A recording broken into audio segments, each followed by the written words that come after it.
All right, everyone. I think it is 2:45. My name is Agasha Katabarwa. I am going to be presenting on analyzing device-associated data using standardized utilization ratios.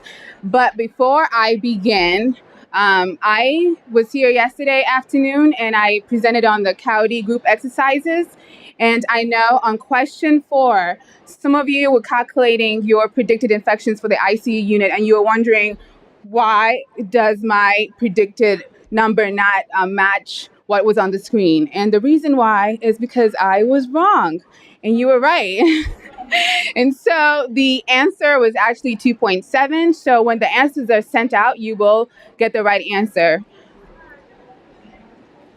So before we get started, I wanted to thank you guys for paying attention and for powering through this long training. I know it can be really hard and hectic to have to intake all this information, but I am hoping that for the next 30 minutes, you would stick with me, we'll power through, and that we'll get a lot of work done.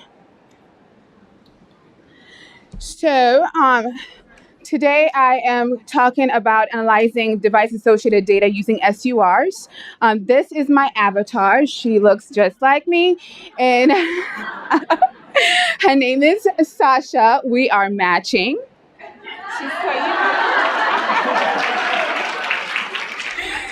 And she is going to be giving you some life and some hope and encouragement as we walk through standardized utilization ratios. So today I hope we're going to cover the standardized utilization ratio. We're going to explore device utilization ratios. Then we're going to look at the difference between DURs and SURs. And then we're going to go through an example of an SUR calculation. And last but not least, and what is most important for you guys, is how to run and interpret your SUR reports in NHSN. So defining the standardized utilization ratio. So SUR is a risk-adjusted scalable measure for device use. It is one of the measures that Maggie just talked about. It is a summary measure used by NHSN to compare device utilization at the national, state, and facility level. The device types that SUR uses for calculation are central lines, urinary catheters, and ventilators. SUR adjusts for various facility and location level factors that contribute to device use and have been found to be significantly associated with differences in device utilization. So just like the SIR, we also have an SUR guide. It was released in January of last year. And it is a very useful tool for you guys to understand the SUR. It includes tables of models for each device and facility type. And there's also like an example in there that we will cover today on how we calculate the number of predicted device utilization for device utilization for the SUR calculation. So differences between the SUR and DURs.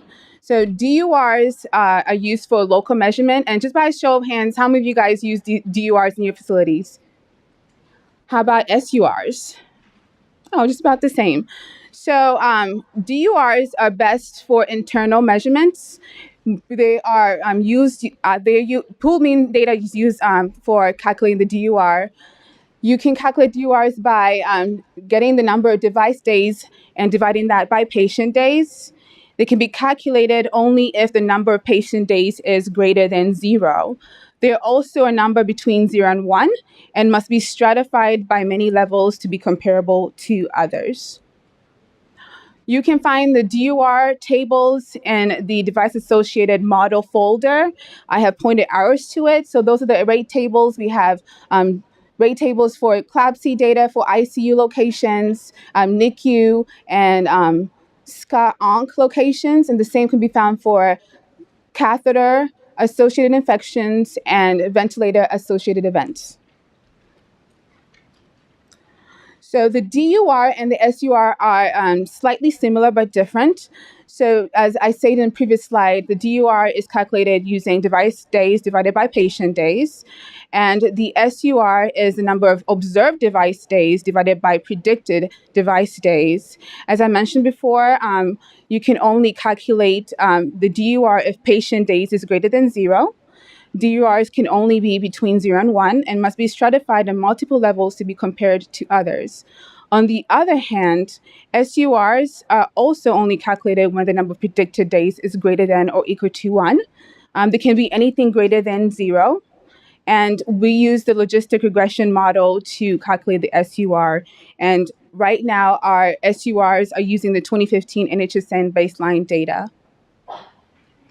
So why use the SUR as opposed to the DUR? And so the two visuals right there are a good example of why you should use the SUR and add it to your NHSN data analysis toolbox. So we are calculating device utilization because the rationale is with less device use, you have less exposure to infections. So what is the best way to measure device utilization? So the DUR only factors in one variable at a time and therefore cannot be compared to the national baseline or across state lines. It's only good for your facility.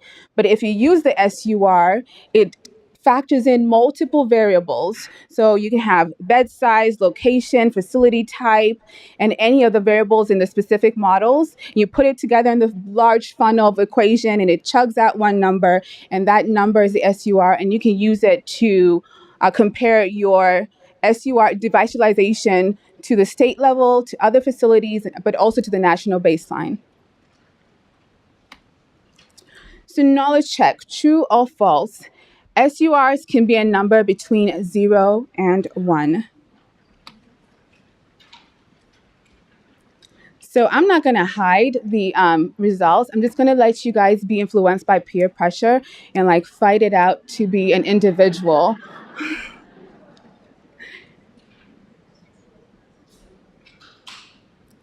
So I'll give you a couple of seconds for those online to enter your answer choice.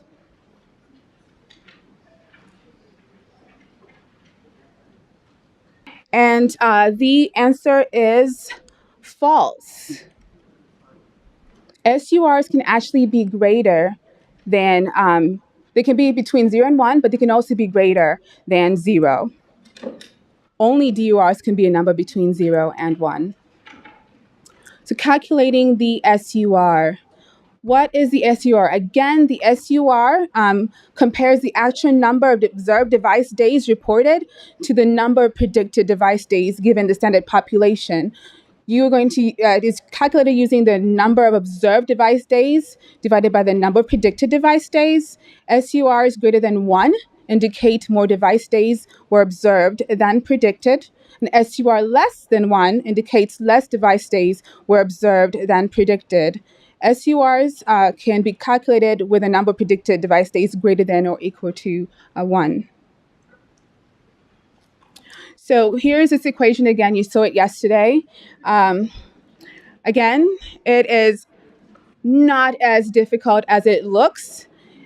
So to calculate our predicted device days, we are using the logistic regression model, and this is the model right here. So just like in grade school with your y is equal to mx plus b equation, when you're trying to graph a line in the x and y axis coordinates, you have the logit p parameter estimate is your y, the alpha is your y-intercept, your betas, which are the b's, are your parameter estimates, and you can think of them as slopes, and your x's are your factors, the variables in your hospital that you are trying to risk adjust by. And those examples of those are bed size, medical affiliation, your CDC locations. And then the little tiny I just indicates that you could have more than one value or factor or variable in your equation. So this is an example from the SUR guide. And one of the reasons I wanted to go over it today is so that when you go back home to your facilities, you can always have this presentation to refer to for that specific example.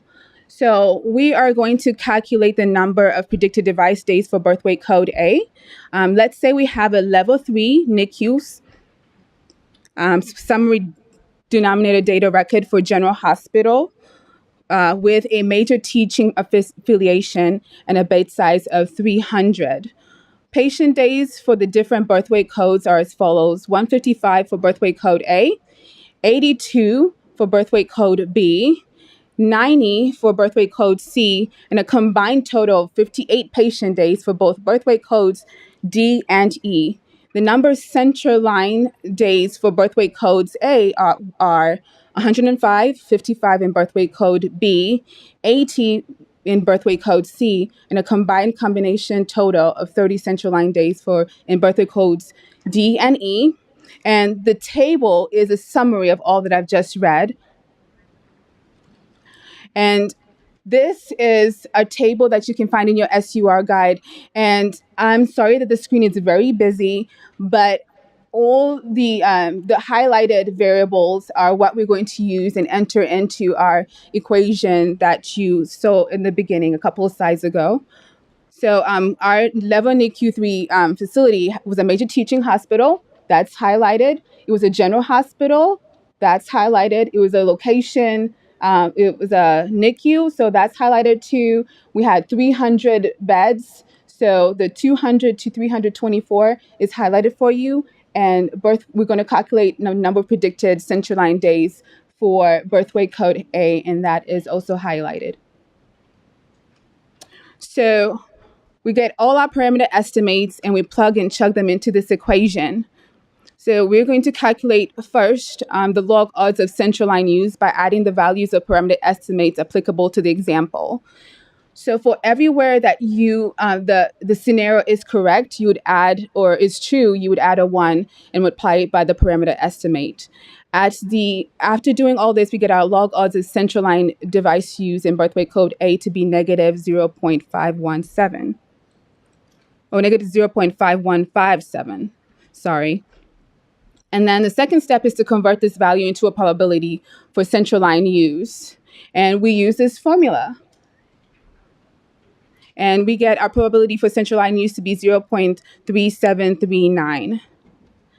And the last step is to get our probability of central line used and multiply that by the number of observed patient days to get our predicted central line days. So when we multiply 0.3739 by 155, which was our patient days for this level 3 NICU facility, we get a number of a 57.955 number predicted central line days.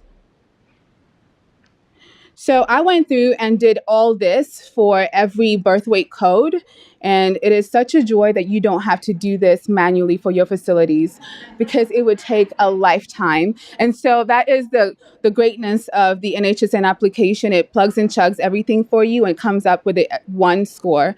And so after calculating the birth weight code for the set predicted number of device days or central line days for every birth weight code, we had 277 central line days and 109.97 predicted device days, giving us an SUR score of 2.4511. So what is the interpretation of this number? So we really can't tell anything about this number. What we can tell or interpret is that it is greater than 1, and therefore we observed more device days than predicted. We have not calculated a p-value. We have not calculated a 95% confidence interval. So we really can't say that this is a statistically significant measure or not. So interpreting and running your SURs in NHSN. So before we talk about interpreting our SURs in NHSN, which is really an important thing when we are getting any statistics, you have to be able to interpret what you have, what the data that you're looking at. The first things first, the model gets the device days from the summary denominator pages in NHSN, and here is the examples of those pages. I think you have seen them because you do enter denominator data for your facilities. So it gets the denominators from the special care oncology, the neonatal intensive care unit, and the intensive care unit or other locations. And before you run any reports in NHSN, we strongly recommend that you generate data sets. If you do not regenerate data sets, then your reports will be using old data. So if you made any changes or added any more information into NHSN, you will not be getting the most up-to-date calculations or reports if you do not generate your data sets. And all these slides include fictitious data, so we're not signaling out any facility. So you can find your SURs reports also in the device associated module folder. I've highlighted them here for you, and they're clearly labeled in the application. They are separated out by device and facility type. So when you are running a report, we have this amazing function in NHSN that lets you modify your report. So you right-click on your report and you come up with a modification screen. You can modify your SUR report in NHSN by time period. You can display your report by summary quarter year or cumulative or by month or by half month. And you can also filter it. And this is the default filter in NHSN. And after you run after you modify your report and you run it, this is what you should get. So this report is displayed by quarter. So it will have your number of central line days, the number of predicted central line days, your SUR score, the p-value, and the confidence interval. And one thing I wanted to point out with this slide is that for some of our SUR p-values, the p-value is so small, it's 0. So I've gotten questions before saying, hey, I run my SUR report and I have nothing for my p-value. What's going on? Do not be alarmed. The fact that it's 0 does not mean that your p-value does not exist. It just means that it is very, very small. And the reason it is very small is because the number of central line days gives you a lot of data, which the more data you have, the more your measure is mirroring the general population. So when you see your p-value being way less than 0.5 and you're just seeing 0, it just means it's a very precise measure. So our SUR score in this table of 0.593 means that it's a very statistically significant SUR and a very precise measure because we had a lot of data that went into calculating this measure. I also want to point out that it is very important to read the footnotes. They have a lot of important information, and just to highlight the last bullet, it lets you know what was used to calculate this SUR. So I'm just going to read it out. It says the predicted device utilization days is calculated based on national aggregate NHSN data from 2015. It is risk adjusted for CDC location, hospital beds, medical school affiliation type, and facility type. So if you're wondering what went into calculating this SUR, there you go. Footnote number 3 lets you know what went into your model. So interpreting your SUR, so this facility 10018 observed 900 central line days. Based on the 2015 NHSN baseline, they were 556 0.7 predicted central line days. When you get those numbers and divide them together, you should get 1.593 as your SUR. The p-value is 0.000, which means it's less than 0.5, therefore showing a strong statistical significance. The 95% confidence interval does not cross 1, which also signifies that the SUR is statistically significant because it does not cross the null of 1. So knowledge check again. True or false, SURs above 1 indicate less device days were utilized than predicted.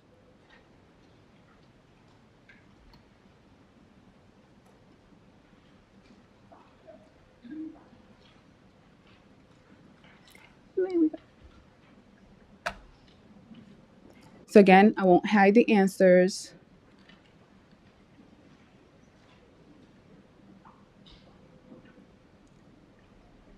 I'll just give a couple seconds for those of you online to input your answers.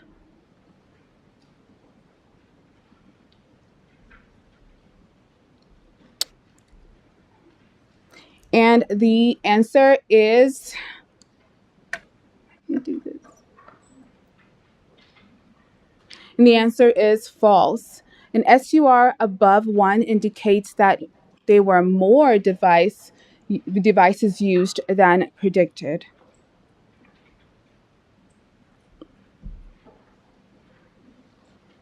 So this slide shows you, is letting you know of the 2016 national and state SUR reports. They have been published on our site. It's a very useful, these are very useful spreadsheets. They include SUR data for acute care hospitals, critical care access hospitals, inpatient rehab facilities, and long-term acute care hospitals. When you open these Excel spreadsheets, there will be SURs based on device type and also location type. So when you run your SUR report in NHSN for your facility and you want to compare that to the national SURs or the state level SURs to see how your facility is doing in comparison to the national and state level, these are very good resources for you. In summary, DURs are not comparable across facilities and states. SURs give you the ability to compare your facility over time and compare it to other facilities because it's a risk-adjusted measure. SURs are calculated by dividing the number of observed days by the number of predicted device days. Here are some resources for you and where you can find them on our NHSN website. I have posted a link for the SUR guide, the 2016 SUR data tables, a quick reference guide on how to run and interpret SUR reports in NHSN, and paving a path forward with some information in the 2015 rebaseline. Thank you for staying with me and paying attention. I have 9 minutes for questions, if you have any.